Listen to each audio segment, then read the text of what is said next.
আসসালামু আলাইকুম। আজকে বাংলাদেশ স্বাধীন, স্বাধীন বাংলা সকল জনতা, স্বাধীন বাংলাদেশের সকল ছাত্ররা। তো আজকে আমরা প্রবাস থেকে আমাদের ছোট দাবি নিয়ে আসছি। আমাদের যে কিছুটা দাবি রয়েছে সেই বাংলাদেশের নতুন প্রজন্মের কাছে, যেহেতু বাংলাদেশ স্বাধীন। আর আপনারা জানেন বর্তমানে বাংলাদেশের সোনার সন্তানরা হচ্ছে আমরা প্রবাসীরা, এটা আপনারা সবাই বলে থাকেন। তো আমরা কিন্তু আগের সরকারের কাছে অনেক কিছু চেয়েছিলাম, কিন্তু সেটা আমরা পাইনি।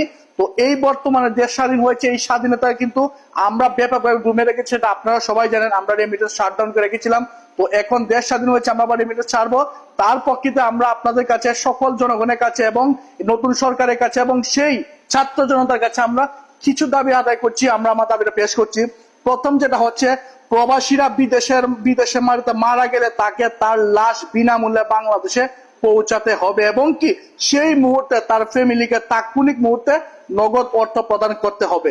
2 নম্বর, প্রবাসীরা যখন ছুটিতে এয়ারপোর্টে যায় বা যে কোনো সময় এয়ারপোর্টে যায়, তখন তাকে কোনো রকম হয়রানি করা যাবে না। আদারওয়াইজ কোনো হয়রানি যদি করা হয়, সেই মুহূর্তে সেই কর্তৃপক্ষ, সেই অফিসারকে তাৎক্ষণিক মুহূর্তে বহিষ্কার করতে হবে। এখন বাংলাদেশের সকল মানুষ এবং যে কোনো এমপি মন্ত্রী কেউ যদি প্রবাসীদেরকে কোনো অসম্মান করে কথা বলে তাকে সেই মুহূর্তে আইনের আওতায় নিয়ে আসতে হবে।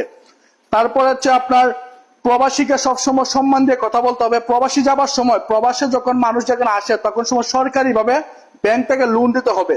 প্রবাসী অসুস্থ হয়, চিকিৎসার জন্য যদি কোনো হসপিটাল ভর্তি হয়, তাকে 50% মাফ করতে হবে এবং ছাড় দিতে হবে। প্রবাসী কিন্তু ঘটনা মারা গেলে, হোক সেটা বিদেশে মারিতে, হোক সেটা বাংলাদেশে চুরিতে থাকার সময়ে, তাকে 50% হাফ করতে হবে। পাসপোর্ট অফিসে সব ধরনের হয়রানি বন্ধ করতে হবে। প্রবাসীদের পরিবারে কোনো ধরনের হয়রানি করতে যাবে না, সেদিকে খেয়াল রাখতে হবে। প্রবাসীদের রেমিটেন্স যখন বাংলাদেশ ছাড়বে তখন 2.5% থেকে 5% করতে হবে। প্রবাসী সকল বাংলাদেশের এম্বাসি যে যে দেশে আছে সেই দেশের সকল প্রবাসীদেরকে, সকল মানুষদেরকে সেবা করতে হবে এবং কি সর্বদা কার্যকর পরিবর্তন করতে হবে। সকল দালাল এজেন্সির লাইসেন্স বাতিল করতে হবে।